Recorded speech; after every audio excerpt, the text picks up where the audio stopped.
উনি ওনার বোনের সাথে কথা বলে আমার ঢাকা থেকে বাড়ি নিয়ে আসতো, ওনার বোনের বাড়ি রাখছে।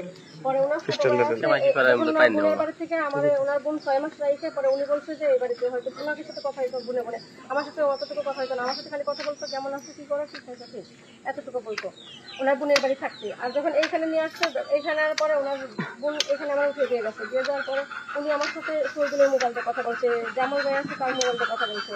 তারপরে ওনার বোনের ছেলে আছে একটা, তার ফোন দিয়েও আমার সাথে কথা বলছে। মনে করবেন যে এইখানে যখন আমি থাকি তখন উনি আমার সাথে ওই জায়গায় দাঁড়াইও কথা বলছে এরকম। শোনেন ভাই, এই ঘটনাগুলো কেন হলো এগুলো তো করো না। না না না ভাই, আমি যেটা বলি সেটা বলো। থাক থাক ভাই, লিসেন লিসেন লিসেন, মূল বিষয় এখন আমরা যেটা বলি আমি কথা বলি ভাই, মূল বিষয় কথা বলে গেছিলাম যে তার সাথে সমস্যা হয়েছে ভাই, বলুন দাঁড়া, আমি তো কথা সেই বিষয়ে কথা বলি। আচ্ছা ভাই চুপ থাও, আমি কথা বলি। তো এখন না না না আমি শেষ করি কথাটা। এখন আমাদের কাছে যতটুকু ইনফরমেশন আসছে যে এই মেয়েটার সঙ্গে আপনার বিবাহ বন্ধন আবদ্ধ হয়েছেন, ইভেন আপনারা একে নিয়ে গাজীপুর দীর্ঘদিন যাবত বলতে কি 1-1.5 মাসের মতো ছিলেন। আপনার বোন এটা অবগত যেটা নকলহাটে বিয়ে হয়েছে, এবং আপনার বোনের রেকর্ডটা একটু লাগবে, আপনার বোনে কিছু কথা বলছে, এটাও আমি শোনাবো সকলকেই। আর একটা বিষয়, আপনার বোনের ওইখানে ছিলেন কতদিন, ইভেন এইখানেও আসছে। আমি এই এলাকার বাড়ির যারা গার্জিয়ান আছেন বা মুরব্বী আছেন তাদের সঙ্গে আমি যদি একটু অনুমতি দেন, তারা একটু আইসে একটু কথা বলবেন যে মানে ঘটনাটা কিন্তু সত্যি, মানে বেতালের কারণে মন বোঝানোর কারণে একটু দূরে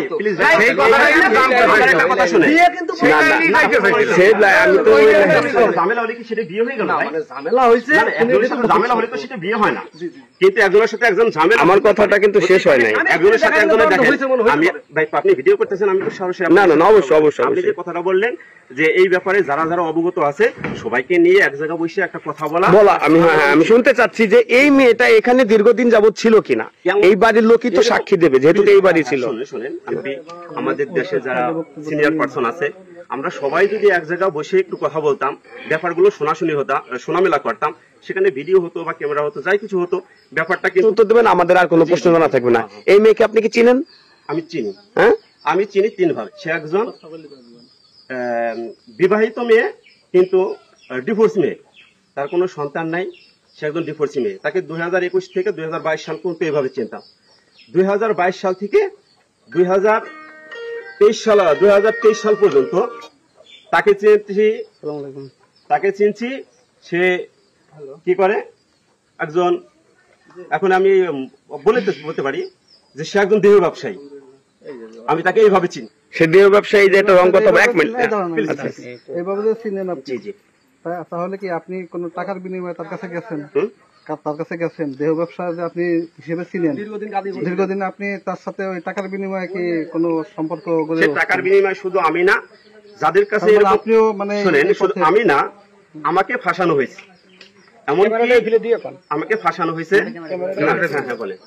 আমাকে এমন ভাবে ফাঁসানো হয়েছে যে সেটা আপনি টাকার বিনিময়েও বলতে পারেন, আবার যেভাবে হোক আপনি প্রেজেন্ট করতে পারেন। ফিজিক্যালি রিলেশন করেছে, সেরকম প্রমাণও রয়েছে। তার মানে আপনি বুঝাইতে চাচ্ছেন এই মেয়েটার সাথে আপনি টাকার বিনিময়ে ফিজিক্যাল রিলেশন করছেন? সে আমাকে ফাঁসায়। ভাই একটা বাচ্চা মানুষকে ফাঁসানো যায়? ব্যবসা করে অবশ্যই আপনি তাহলে তার কাছে টাকার বিনিময়ে গেছেন। সে আমাকে ফাঁসায়। আচ্ছা ওকে আপনি ফাঁসাইছে আপনাকে। আমি একটা কথা বলি, আপনি ওর সাথে কি কোন রকমের শারীরিক ভাবে মেলামেশা করছেন কি করেন না, এটা বলেন। স্বামী স্ত্রী হোক, তার সাথে আমার কোনো শারীরিক মেলামেশা হয়নি। আপনার জবানবন্দিতে কি বলা হয়? উনি আমার সাথে 1.5 মাস ছিলেন। আপনাকে যদি বিশ্বাস না হয়, ওনারে নিয়ে আমারে নিয়ে গাজীপুর আচ্ছা ঠিক আছে, তারা তো জানে। এখন এমন আমি এই কথাটা আপনার সাথে বলতে পারি, উনি আমার সাথে রাত কাটাইছে, ওনার বোনের বাসায় উনি ঢাকা থেকে চলে গেছে। না আমি কোন দেশে ছিলেন আপনি ভাই? আমি দুবাইতে ছিলাম। দুবাইতে? হ্যাঁ, আমি দুবাইতে যাওয়ার কতদিন পরে সে এখানে আসছে, সে বলতে এই বাসায় ওনার বোনের সাথে আসছে। ওনার বোন দিয়ে গেছিল। ওনার বোন দিয়ে ওনার বোনের সাথে আসছে। ওনার বাসায় কি তোমার কতদিন ছিল? এই বাসায় আমি 3 মাস। ওনার বোনের বাসায় 6 মাস ছিলাম। ওনার আপন বন্ধু যে আমি ওদিকে বাদ দিলাম, এই বাসার কথা বলি। কাগজ নাই দিয়ে তো এইভাবে কথা বলা এবং স্কোপ পাইতেছে। তাদের সঙ্গে 3 মাস সংসারও করছে। তাহলে কি হিসেবে ওনাকে বাসায় দিয়ে দিলেন? এখন স্ত্রী হিসেবে কি হিসেবে? অবশ্যই তাকে আমি এখানে পাঠাইছি, কিন্তু